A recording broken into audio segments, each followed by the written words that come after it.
अब इसी के अंदर अकाउंटिंग इक्वेशन की दूसरी टाइप आती है, ये इसकी सेकंड टाइप है जो पूछी जाती है।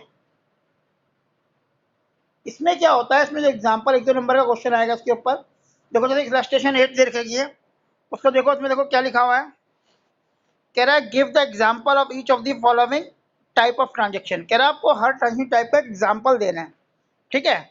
एग्जांपल कैसे, देखो नंबर 1 पॉइंट जो लिखा हुआ है, कह रहा है कोई भी एक ऐसी ट्रांजेक्शन बताओ जिसमें इंक्रीज इन एसेट्स हो और डिक्रीज इन अनदर एसेट्स हो, मतलब एक एसेट्स बढ़ रही हो और एक एसेट्स कम हो रही हो। भाई कोई भी ले सकते हो, purchase of goods, purchase of goods in cash, अगर purchase of goods in cash लिखोगे तो स्टॉक बढ़ेगा और कैश कम होगा, या sale of goods in cash, sale करोगे तो स्टॉक कम होगा और कैश बढ़ेगा, ठीक है ना। तो इस तरह के एग्जांपल आपको बनाने हैं, तो पॉइंट कोई बना सकते हो। तो उसमें क्या लिखा हुआ है, पहले का आंसर देखो, कह रहा है increase purchase of furniture for cash, आपने फर्नीचर कैश परचेज किया, इंक्रीज इन फर्नीचर और डिक्रीज इन कैश, ऐसा कोई सा भी एग्जांपल बन सकता है। तो ये 1 या 2 मार्क्स के क्वेश्चन कई बार आ जाते हैं। सेकंड पॉइंट देखते हैं, increase in assets, increase in liability, कोई सी ऐसी ट्रांजेक्शन बताओ जिससे एक एसेट्स बढ़ रही हो और एक लायबिलिटी बढ़ रही हो। तो देखो जैसे taking loan from bank, bank से लोन ले लिया तो बैंक बढ़ गया, बैंक एसेट्स है, और लोन लायबिलिटी है वो बढ़ गया। या आप परचेज गुड्स ऑन क्रेडिट, आपने उधार माल परचेज करा, अगर उधार माल परचेज करा तो एक तो स्टॉक बढ़ गया जो कि एसेट्स है, और एक क्रेडिटर बढ़ गए जो कि लायबिलिटी है। तो इस तरह कई एग्जांपल बन सकते हैं आपके, ठीक है ना। इसमें देखो क्या लिखा हुआ है, इसने क्या increase purchase of furniture on credit, आपने फर्नीचर ही क्रेडिट परचेज कर लिया, तो एक तो फर्नीचर बढ़ा जो कि क्या है, फर्नीचर जो कि हमारी एसेट्स है वो बढ़ गई,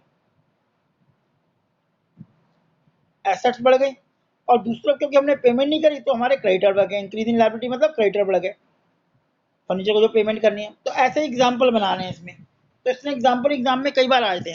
अगर थर्ड पॉइंट की बात करें हम, इसमें थर्ड पॉइंट में को क्या लिखा है, इंक्रीज इन एसेट्स और increase in owner equity, owner equity का मतलब कैपिटल, तो इसमें क्या कह सकते हैं, एडिशनल कैपिटल इंट्रोड्यूस, ठीक है ना। या रेवेन्यू रिसीव्ड, अगर रेवेन्यू रिसीव हो रहा है, रेंट रिसीव हो रहा है तो क्या होगा, कैश बढ़ेगा, और क्योंकि रेवेन्यू इनकम है और कैपिटल बढ़ेगी। देखो इसने क्या एग्जांपल लिया, इसने कैपिटल का पॉइंट लिया हुआ है कि कैपिटल इंट्रोड्यूस बाय प्रोप्राइटर, आप कुछ भी ले सकते हो। वो कह रहा है एसेट्स बढ़े और ऑनर इक्विटी बढ़े, ऑनर इक्विटी मतलब कैपिटल। तो रेवेन्यू वाले पॉइंट में हमारा क्या था, कोई भी अगर रेवेन्यू हमें मिलता है, जैसे इंटरेस्ट रिसीव, कमीशन रिसीव, तो उससे क्या होगा, इससे एक तो हमारा कैश राइज करेगा जो कि एसेट्स है, और दूसरी रेवेन्यू हमारी इनकम होती है और कैपिटल राइज करेगी, तो ये भी एग्जांपल बन सकता है इसके अंदर, ठीक है। अगले पॉइंट पे आते हैं, ऐसे सारी पॉइंट है कोई भी देख लो। अगले पॉइंट की अगर हम बात करें, फोर्थ पॉइंट की, डिक्रीज इन एसेट्स और डिक्रीज इन लायबिलिटी, कि एसेट्स भी कम हो रही है और लायबिलिटी भी कम हो रही है, तो आप कह सकते हो payment to creditor, payment to creditor. अगर आप क्रेडिटर को पेमेंट करते हो तो एक तो हमारा कैश चले गया, तो कैश डिक्रीज हो गया, दूसरी तरफ अगर हमने क्रेडिटर को पेमेंट करी है तो हमारे क्रेडिटर भी कम हो गए, ठीक है। अगले पॉइंट पे आते हैं, फिफ्थ पॉइंट पे, डिक्रीज इन एसेट्स और डिक्रीज इन ऑनर इक्विटी, कि एसेट्स भी कम हो रही है और ऑनर इक्विटी भी कम हो रही है। तो आप इसमें क्या कर सकते हो, इसमें तो लिखा है capital withdraw by, cash withdraw by proprietor, drawing हो गई, वो भी कह सकते हो। या एक्सपेंस कह सकते हो कि कोई भी एक्सपेंस अगर आप पे करते हो तो उसका इफेक्ट क्या पड़ता है, एक तो हमारा कैश कम होता है और दूसरा हमारा कैपिटल कम होती है, तो वो भी कह सकते हैं। ड्राइंग में भी क्या होता है, कैश कम होता है और कैपिटल कम होती है। तो ऐसे कोई सा भी एग्जाम्पल लिख सकते हो जो लिंक हो।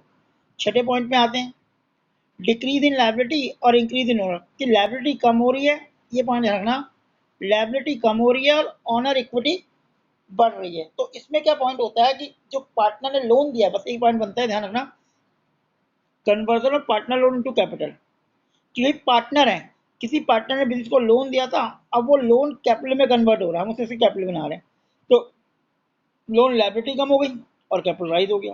तो इस पॉइंट का थोड़ा ध्यान रखना, थोड़ा हटके पॉइंट था। अगले पॉइंट पे आते हैं, इंक्रीज इन लायबिलिटी और डिक्रीज इन अनदर लायबिलिटी, एक लायबिलिटी बढ़ी और एक लायबिलिटी कम हो गई।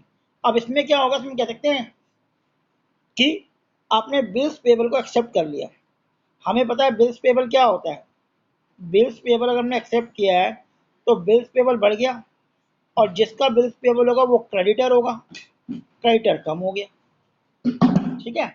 तो बिल्स पेबल बढ़ रहा है और क्रेडिटर कम हो रहा है।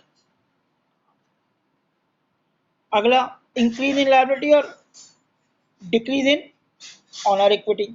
आउटस्टैंडिंग एक्सपेंस वाला पॉइंट देखो इसमें होता है, इसमें लायबिलिटी माइनस बढ़ती है और एसेट्स कम होती है। ठीक है, एक बार